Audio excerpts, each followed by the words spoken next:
I just finished watching the latest season of Dragons Rising, Dragons Rising season 4, part 1. And I'm starting to notice something about all of the Dragon Rising seasons that have released. Specifically, part 2. And this led me to a theory. And the theory is my prediction for what will happen in Dragons Rising season 2, part 2.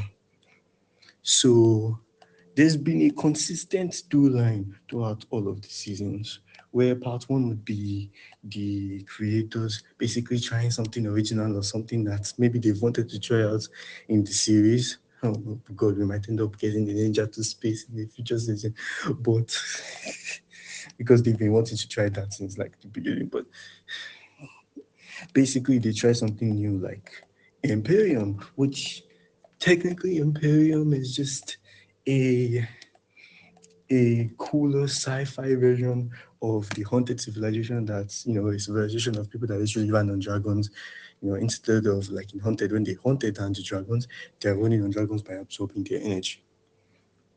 So it's different like that. It's different in that, but it's still a very new civilization, and they do things like the crossroads, the the bureaucracy place of in the realm of madness, which is one of the funniest ideas that they've ever come up with. The realm of madness created a bureaucracy.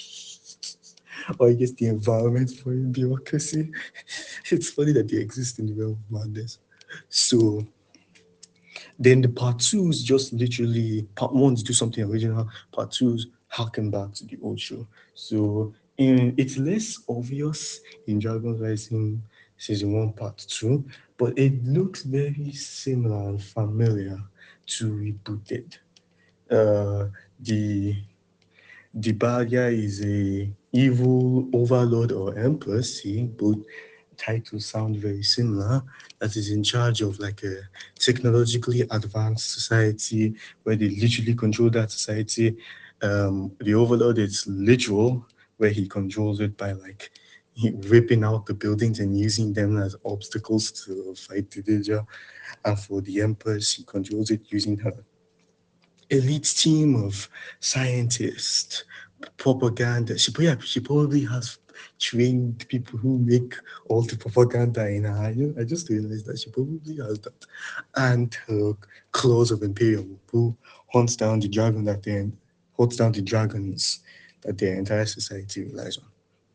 So yeah, they basically are a remix of the rebooted techno menaces, as they were called, if I can remember in one of the episodes.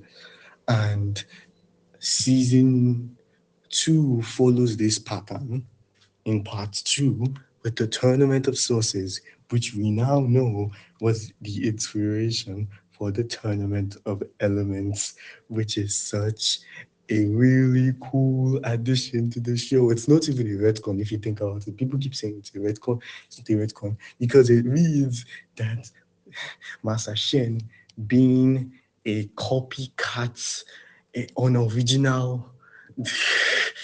That's like a consistent two line to the show because in the original, his original plan was to use the powers of the Master of Amber to magically take with Klaus's power all of the elemental powers that belong to the other elemental masters. He's taking other people's elemental powers and then he's turning him and his entire army into a copycat version of a cool of the anaconda tribe that he was really into. So his entire plan, his entire thing is just taking other people's ideas. I would not be surprised if he stole the noodle. In fact, he probably did steal the noodle empire that he built. Hell, he probably even stole the freaking crime empire that he built. He probably stole his island. He probably stole everything.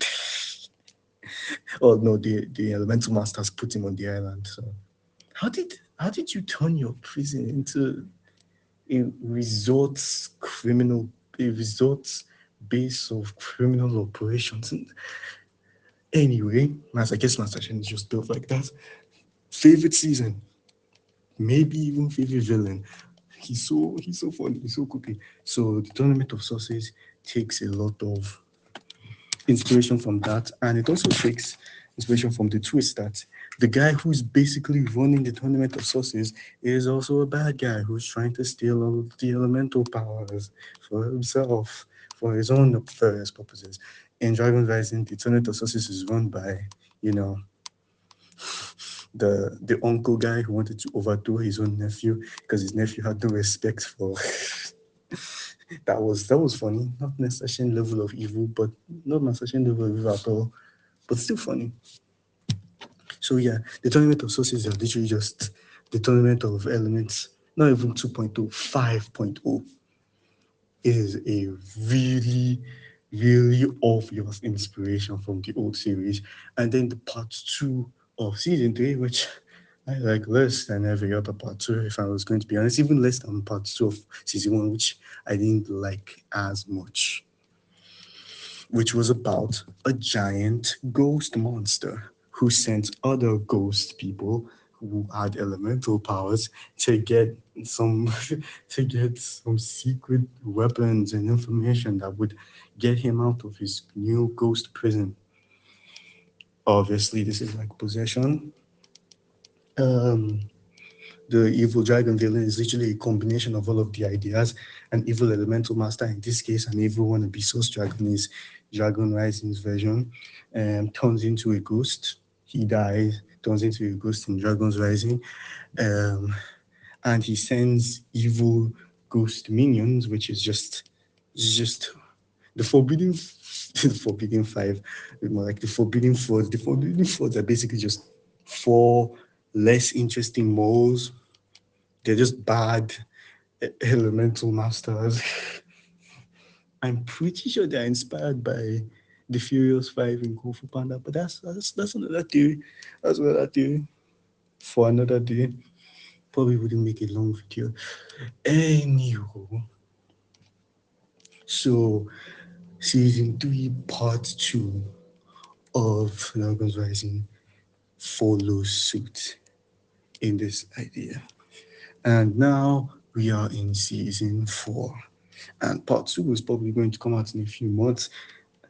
And I'm going to guess that it's probably going to take a whole lot from the themes of Skybound, which I've learned recently is that it's a controversial season. Some people think it's really good, some people think it's really bad.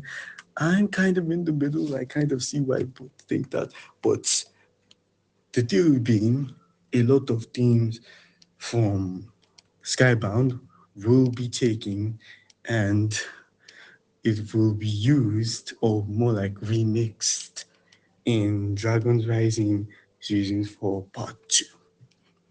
That is my theory. That is my theory. It's not the whole theory.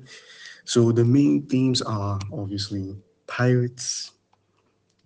That's probably going to become more of a thing since Rogue Rogue is still an interesting like idea. They're probably going to want to keep that idea that Jill was like a rogue ninja like around and we don't even know who is the reason why he lost his memory. So they're probably just gonna keep that entire storyline and develop it. Um Not just Rogue, but hell, we might even see Ronin again. We might see the ninja getting hunted down again. The Jinjago. We might see new Jinjago, or in this case, newer Jinjago. newer, because there was a new Jinjago who that Nadekon made literally from the pieces of Ninjago, which yeah. So we might see newer Jinjago that is being made by our seemingly good Jin friend. I said this suspiciously, but he's literally giving me no reason to suspect him other than the fact that he's a Jin and he's extremely powerful. And if he turns against them, he would be a problem. Especially now that we realize that their powers are stronger when they have like their own land beyond, which is a weird retcon. I'm not gonna lie, it's kind of inconsistent with Nadekon's powers, but yeah. So That's the theory. Season 4 Part 2 is going to be heavily based on Skybound. And Skybound has probably one of the coolest themes of, ninjas versus pirates. So, I'm kind of excited for that, to be honest. I'm kind of excited. But that's not the only theory. So I predict that Dragon's Rising is probably going to see its conclusion in season 5 or 6. And with that logic, that probably means we're going to end up getting back to the Masters of Time. And this is where my real theory comes in. Who is Raz's master? This is the real meat of the theory. This is the real end of it. And it's probably one of the villains that were introduced from season 7 to season like 9. That's from Hands of Time to Haunted. The villains I'm talking about being either Achronix and Crocs, which if the pattern holds and we get the season 5 eventually and we get the part 2 of that season 5, we'll probably be facing some sort of like time warping bad guys, or I guess time travel. I mean, we're already seeing younger versions of Lloyd in season 4, so maybe people go back again. The last time Ninjago went back in time is all the way back in season 1 of Masters of Spinjitsu. It kind of, yeah, I don't even know if it messed up the timeline. That episode is very confusing. But yeah, we're probably going to get the Hands of Time, and they were kind of playing their season is kind of lame, not gonna lie. My former theory, my original theory for who is the new bad guy was an evil dragon, but they've kind of done that already with a dragon, a master of chaos. The Ninjago Dragon Rising has already done that. So it was sort of original now. Hell, that theory kind of still exists. The dragon, the source dragon of energy. I don't know. He's looking pretty suspicious. I have a lot of theories about that guy, but we're not going to talk about him now. But if any of the source dragons were like an evil source dragon, he would be my first. He would be my first suspect. How did Raz catch a whole source dragon? I don't care how many icons he had. Ain't no way source dragons allowed themselves to be caught. They're literally gods from everything that we've been led to believe. But probably it's going to be an Oni. They seem to be setting a lot with Oni fighting the dragons and dark energy, which has always been related to Oni. The fact that Eren has dark energy in his spinjitsu is kind of giving Oni and it was Raz who taught him how to do this, meaning that Raz has some sort of Oni Chichan, which would mean he's an Oni. Oh no, not Raz is an Oni, but his master is an Oni. So yeah, um, that's my theory. Every part 2 of Dragon's Rising is harkening back to the old show. And eventually, if we go down enough, well, we might even see Kawadon and Harumi again. I almost don't want to see Harumi again, but Dragon's Rising has been moving like it basically doesn't care that Crystallize exists. So who knows? Maybe we might get an actual redemption arc for Harumi instead of just her coming back. Or wait, we don't have to redeem Harumi at all. Her ending in Haunted is really good. We could just keep that.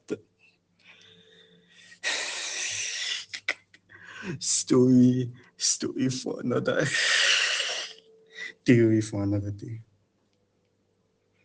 Okay, that's the theory.